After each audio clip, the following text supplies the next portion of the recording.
Assalamualaikum warahmatullahi wabarakatuh. Selamat malam, salam sejahtera untuk kita semua. Yang kami hormati Ibu dosen mata kuliah Pendidikan Lingkungan Hidup dan teman-teman semua.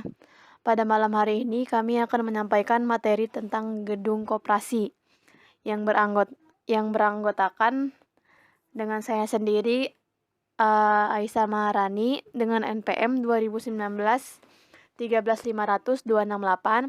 Yang kedua ada Pida Hapni dengan NPM 2019 13500-280.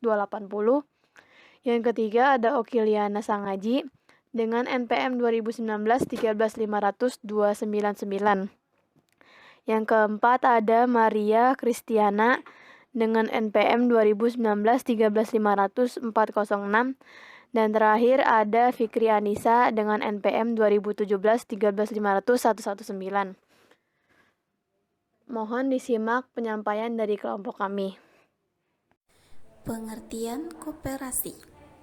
Koperasi adalah badan usaha atau organisasi yang dimiliki dan dioperasikan oleh para anggotanya untuk memenuhi kepentingan bersama di bidang ekonomi. Secara etimologi, istilah koperasi berasal dari kata cooperation yang berarti kerjasama. Jadi, setiap anggota memiliki tugas dan tanggung jawab dalam operasional koperasi serta memiliki hak suara yang sama dalam pengambilan keputusan. Jadi, koperasi itu tidak harus sistem mandiri ya, teman-teman. Koperasi itu harus bekerja sama satu sama lain.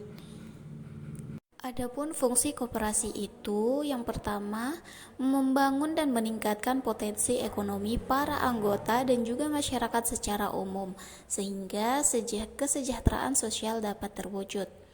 Dan yang kedua, koperasi memiliki peran aktif dalam meningkatkan kualitas hidup anggotanya dan masyarakat. Dan yang ketiga, memperkuat perekonomian rakyat sebagai dasar kekuatan dan ketahanan ekonomi nasional, di mana koperasi menjadi fondasinya. Dan yang terakhir ada mewujudkan dan mengembangkan perekonomian nasional yang lebih baik melalui usaha bersama berdasarkan asas kekeluargaan dan demokrasi ekonomi. Tujuan koperasi yang pertama untuk meningkatkan taraf hidup anggota koperasi dan masyarakat di sekitarnya. Yang kedua untuk membantu kehidupan para anggota koperasi dalam hal ekonomi. Yang ketiga membantu pemerintah dalam mewujudkan masyarakat yang adil dan makmur. Yang keempat koperasi juga berperan serta dalam membangun tatanan perekonomian nasional. Dan yang terakhir tidak hanya untuk anggota, koperasi juga memiliki peran penting bagi para konsumen atau pelanggannya. Maka dari itu, koperasi dilihat dari masing-masing kepentingannya, bertujuan untuk bagi produsen bisa menawarkan barang dengan harga yang cukup tinggi, bagi konsumen bisa memperoleh barang baik dengan harga yang lebih rendah, dan bagi usaha kecil bisa untuk mendapatkan modal usaha yang ringan dan mengadakan usaha bersama. Selanjutnya, lingkungan hidup koperasi, di mana nantinya di sekitar lingkungan koperasi terdapat 6 lingkungan. Yang pertama, lingkungan hukum politik. Yang dimaksud lingkungan hukum politik ialah adanya usaha pemerintah untuk mengadakan tertib hukum serta politik, sehingga diperoleh kestabilan pemerintah. Pada saat ini, Indonesia, iklim hukum dan politik benar-benar diusahakan untuk ditegakkan sebagaimana mestinya, sehingga orang hidup dalam suasana tenang. Secara lokal, mungkin saja belum terdapat tertib hukum dan politik seperti yang diharapkan orang. Oleh karena itu, hal ini perlu menjadi perhatian para pengurus koperasi idaman, membuat kebijaksanaan dalam mengelola koperasi tersebut. Yang kedua, ada lingkungan ekonomi. Dari segi harga, sangat mempengaruhi tindakan-tindakan anggota koperasi. Oleh karena itu, permintaan akan barang berhubungan erat dengan harga, yaitu di mana harga tinggi jumlah barang yang diminta sedikit dan sebaliknya bila berharga rendah, jumlah barang yang diminta bertambah. Maka hal ini menjadi dasar bagi pengurus koperasi dalam menentukan harga barang. dan jasa-jasa yang ditawarkannya pada anggotanya tersebut. Dan yang ketiga, ada lingkungan sosial, etika, dan kebudayaan. Secara sosiologis, terdapat perkembangan yang sangat pesat dalam hal bahwa konsumen atau anggota koperasi merasa dirinya berbuat bebas, sesuai dengan apa yang dirasakannya, akan menguntungkan dirinya sendiri. Oleh karena itu, pengurus koperasi harus dapat menyesuaikan kegiatannya pada kecenderungan seperti ini, yaitu harus dapat memberikan jasa yang melawan dibandingkan dengan kegiatan badan usaha lainnya. Oleh karena itu, organisasi atau koperasi yang menjadi wadah seseorang ataupun individu yang harus memiliki persyaratan-persyaratan tertentu. Dan yang keempat, ada lingkungan etika dan budaya.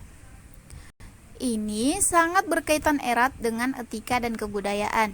Seperti yang telah diketahui, bahwa sikap anggota terhadap organisasinya merupakan tanggapan ataupun pandangan yang pada hakikatnya mempunyai ciri khas seperti yang dikemukakan oleh Marx dan Simon, yaitu bahwa tanggapan seseorang terhadap sesuatu itu bergantung pada luas partisipasinya. Dan yang kelima, ada lingkungan pertahanan dan keamanan. Pada hakikatnya, berupa lingkungan ataupun situasi stabilitas politik yang dapat dipertahankan baik dari kekuatan-kekuatan dari dalam maupun dari luar. Apabila keadaan ini menguntungkan baik nasional maupun lokal, maka pengelolaan koperasi dapat dijalankan secara lebih baik. Di lain pihak, koperasi harus dapat menyumbang pada terjaminnya keamanan negara dan tidak menimbulkan keresahan perusahaan para anggotanya. Dan yang keenam, ada lingkungan teknologi. Dengan perkembangan teknologi, walaupun biaya mahal, akan dapat memberikan keuntungan yang lebih besar bila dipilih dan diterapkan tingkatannya yang sesuai untuk membantu orang mengelola usahanya. Apabila koperasi tidak ikut serta memanfaatkan teknologi modern karena tingkat edukasi, kekurangan modal, dan lain-lain, maka persoalan-persoalan yang kompleks jelas tidak akan dapat diselesaikan. Dan yang ketujuh, ada lingkungan internasional. Pada hakikatnya, lingkungan internasional secara langsung belum banyak pengaruhnya pada koperasi-koperasi di Indonesia, karena memang dunia perkoperasian di Indonesia belum ekspos secara langsung pada dunia internasional. Secara tidak langsung, pengaruh internasional ini dapat dirasakan oleh koperasi. Oleh karena itu, harus mempunyai pandangan ke depan yang cukup kritis terdapat ekonomi internasional. Selanjutnya, strategi memilih lokasi. Strategi memilih lokasi itu ada 7. Yang pertama, tingkat kepadatan penduduk sekitar lokasi. Lokasi tempat yang memiliki kepadatan penduduk cukup tinggi, semakin tinggi kepadatan penduduk di tempat itu, maka semakin besar pula potensi pasar sebuah usaha. Dan yang kedua, besar pendapatan masyarakat sekitar lokasi. Besar pendapatan masyarakat yang ada di sekitar lokasi juga mampu mempengaruhi usaha yang akan dibangun, sebab tingkat pendapatan masyarakat juga akan berpengaruh terhadap daya beli konsumen. Dan yang ketiga, banyaknya usaha yang mendukung lokasi tersebut. Semakin banyak usaha yang ada di sekitar lokasi, maka konsumen yang datang ke lokasi tersebut juga semakin ramai. Karena di lokasi tersebut terdapat berbagai macam usaha yang menyediakan produk yang berbeda, sehingga para konsumen lebih tertarik datang ke lokasi yang terdapat berbagai macam usaha, misalnya lokasi pasar atau mal yang selalu ramai pengunjungnya. Dan yang keempat, kesesuaian dana dengan lokasi usaha yang akan dipilih. Biasanya lokasi usaha yang ada di keramaian seperti mal atau di pinggir jalan yang strategis, harga sewanya lebih mahal dibandingkan lokasi usaha yang kurang strategis. Dan yang kelima itu ada perhatikan pula akses menuju lokasi usaha, di mana lokasi usaha yang mudah diakses oleh para konsumen, agar konsumen yang tidak memiliki kendaraan pribadi juga bisa menjangkau lokasi usaha yang dibuat. Yang keenam itu tingkat keamanan yang mendukung. Lokasi usaha yang aman juga menambah kenyamanan para konsumen. Mereka tidak akan ragu meninggalkan kendaraan mereka di tempat parkir dan bisa menikmati pelayanan usaha yang dibuat dengan merasa nyaman. Dengan lingkungan yang aman, bisa mengurangi resiko pencurian maupun perusakan yang bisa terjadi pada usaha yang ada di lokasi kurang aman. Dan yang ketujuh, perhatikan kebersihan lokasi usaha. Nah, konsumen tidak akan mengunjungi sebuah toko, warung, ataupun sebuah outlet yang berupa lingkungan kotor atau kumuh. Untuk itu, jaga kebersihan lingkungan sekitar agar konsumen merasa nyaman berkunjung ke lokasi usaha yang dibuat. Selanjutnya, ada lokasi tempat. Dari kelompok kami memilih di daerah Kalimalang. Kenapa? Karena Kalimalang sekarang menjadi kawasan pertokoan dan perkantoran yang membuat jalannya ramai. Dan Kalimalang terdapat sungai yang berlokasi di Kali Sunter dengan posisi menyilang. Sunter ke arah utara, Kalimalang ke arah barat. Kalimalang ini menjadi ruas jalan dengan panjang sampai 20 km dengan mencakup 6 kecamatan. Kawasan ini membentang dari Bekasi hingga Cawang, Jakarta Timur. Di sisi lain, jalur Kalimalang ini terdapat proyek jalur tol Becakayu, yang artinya Bekasi, Cawang, Kampung Melayu, yang dahulu sempat berhenti pada tahun 1998. Kemudian proyek ini kembali dimulai pada Maret 2015. Hingga kini proses proyek tol tersebut sudah selesai. Menurut kabar terbaru, Kalimalang ini bakal direvitalisasi oleh Gubernur Jawa Barat yaitu Ridwan Kamil. Rupanya rencananya adalah revitalisasi mengubah Kalimalang menjadi tempat wisata yang indah dan asri bagi masyarakat, pun sudah dalam tahap pembangunan. Jadi, di daerah Kalimalang ini lokasinya tempat yang mudah terlihat. Biaya membangun atau sewa tempat tidak terlalu mahal, akses yang mudah dijangkau, dan lingkungannya tempat yang asri dan sejuk. Selanjutnya, ada lokasi tempat terdekat gedung. Yang pertama, gedung tersebut dekat dengan rumah sakit, beberapa bank, mal, kampus, dan juga dekat dengan Bandara Halim Perdana Kusuma. Dan jalur Kalimalang akan melewati Mall Metropolita Bekasi, Bumi Satria Kencan, Galaksi, Jaka Permai, Sumber Arta, Lampiri Pondok Kelapa, Cipinang Melayu, Pondok Bambu, dan berakhir di Cawang, Jakarta Timur. Selanjutnya, ada bagian-bagian dalam gedung. Bangunan terdiri dari 4 lantai, yang dimana di lantai 1 ada tempat taman bermain yang letaknya di samping kiri dan kanan dekat parkir. Lalu parkir ada di tengah-tengah taman bermain. Lanjut, pada saat masuk ke gedung terdapat 5 ruangan, yaitu 2 ruangan pengurus di kiri dan kanan, 1 ruangan simpan pinjam anggota di tengah-tengah ruangan pengurus, 1 ruangan tempat arsip atau taruh semua berkas-berkas di depan ruangan pengurus, dan 1 ruangan untuk rapat di samping ruangan tempat arsip. Lalu di lantai 2-nya ada 3 ruangan, yang dimana ada ruang makan dekat tangga, ruang dapur di tengah, dan toilet di sebelah kanan dapur. Dan yang ketiga, ada 4 ruangan yang dimana ada ruang sekretaris dekat tangga, ruang ketua di tengah, ruang bendahara di pojok sebelah kanan, lalu di depan ruang bendahara ada toilet. Dan yang terakhir, lantai 4, ada 2 ruangan yang dimana ada ruang istirahat dekat tangga dan sebelahnya ada ruang sholat atau ibadah. Jenis-jenis koperasi yang dibuat. Yang pertama ada koperasi serba usaha. Koperasi serba usaha yang menyediakan berbagai layanan sekaligus, seperti jasa simpan pinjam dan menyediakan makanan pokok. Yang kedua ada koperasi simpan pinjam. Koperasi simpan pinjam ini adalah koperasi yang memberi pinjaman anggotanya. Jadi anggota dapat meminjam uang dengan mudah dan bunga yang rendah. Yang ketiga ada koperasi jasa. Koperasi jasa yang menyediakan layanan jasa untuk anggotanya seperti jasa asuransi. Yang keempat ada koperasi produsen. Koperasi produsen ini koperasi yang menjual produk anggotanya.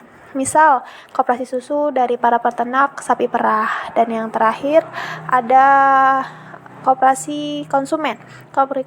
Koperasi konsumen di sini merupakan koperasi yang menjual berbagai bahan kebutuhan pokok. Selanjutnya, di sini ada prinsip-prinsip koperasi. Yang pertama, keanggotaan koperasi sifatnya terbuka dan sukarela. Yang kedua, proses pengelolaannya dilakukan secara demokratis. Yang ketiga, pemberian balas jasa kepada anggotanya disesuaikan dengan modal anggota tersebut. Yang keempat, pembagian sisa hasil usaha atau SHU mengedepankan rasa keadilan sesuai dengan kinerja dari masing-masing anggota. Yang kelima, mandiri koperasi merupakan badan usaha swadaya yang otonom dan independen. Yang keenam, koperasi bisa menyelenggarakan pendidikan dan pelatihan. Yang ketujuh, koperasi memperkuat gerakan dengan bekerja sama. Selanjutnya ada prinsip-prinsip lingkungan hidup. Yang pertama, sikap menghormati kepada alam, di mana sikap menghormati terhadap alam ini merupakan sikap dasar yang harus dimiliki oleh manusia dalam kaitannya memperlakukan alam dan lingkungan. Yang kedua, sikap tanggung jawab. Prinsip tanggung jawab kepada lingkungan akan menyebabkan timbulnya sikap kehati-hatian dalam bertindak. Yang ketiga, sikap solidaritas. Prinsip solidaritas ini merupakan prinsip yang membangkitkan rasa solider.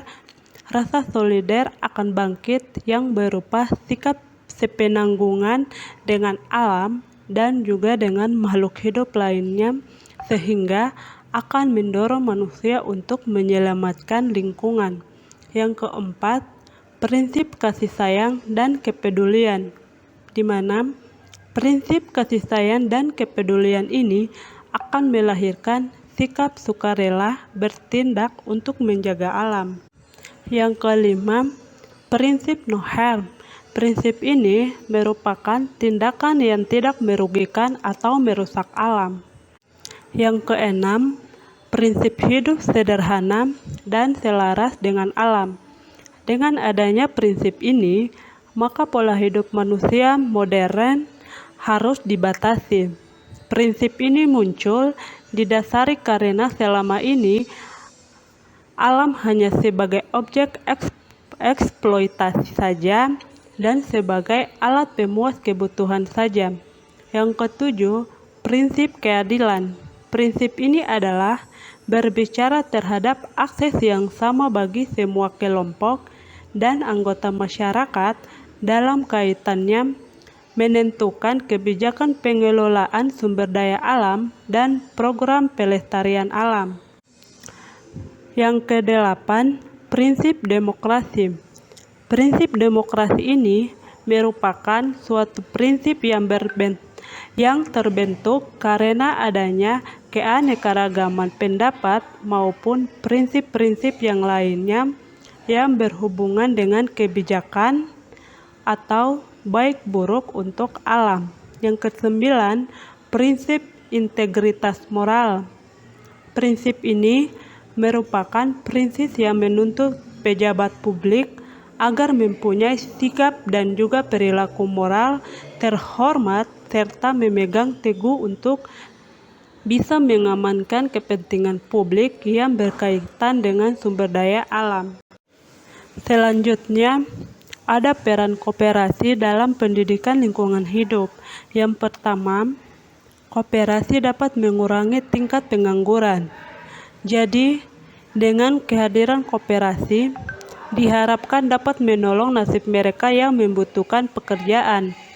Karena dengan adanya koperasi, akan dibutuhkan banyak pekerja untuk mengelola usahanya. Yang kedua, koperasi dapat mengembangkan kegiatan usaha masyarakat. Di sini sebagai contoh, koperasi yang bergerak dalam bidang usaha pengadaan alat-alat pertanian yang dibutuhkan oleh petani. Dengan adanya koperasi tersebut, maka petani dapat membeli kebutuhan alat-alat pertanian di koperasi dengan harga lebih murah, sehingga dapat meningkatkan kegiatan usaha pertanian. Yang ketiga, koperasi dapat berperan ikut meningkatkan pendidikan rakyat, terutama pendidikan perkoperasian dan dunia usaha, di mana koperasi ini dapat memberikan pendidikan kepada para anggota koperasi dan dapat mengamalkan pengetahuannya tersebut kepada masyarakat sekitar.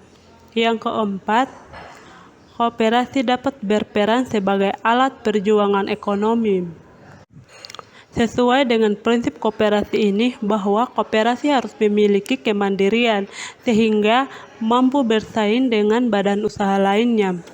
Majunya koperasi akan dapat memberi dorongan untuk meningkatkan taraf hidup para anggota dan masyarakat.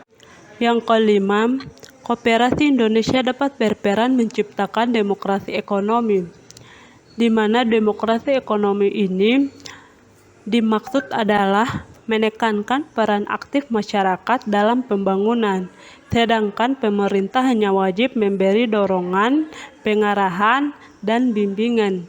Yang keenam, koperasi Indonesia berperan serta dalam membangun tatanan perekonomian nasional, di mana koperasi sebagai salah satu urat nadi perekonomian bangsa perlu dikembangkan bersama kegiatan usaha lainnya. Dengan memberdayakan koperasi, berarti pula dapat memberdayakan masyarakat, yang pada akhirnya akan dapat memberdayakan perekonomian nasional.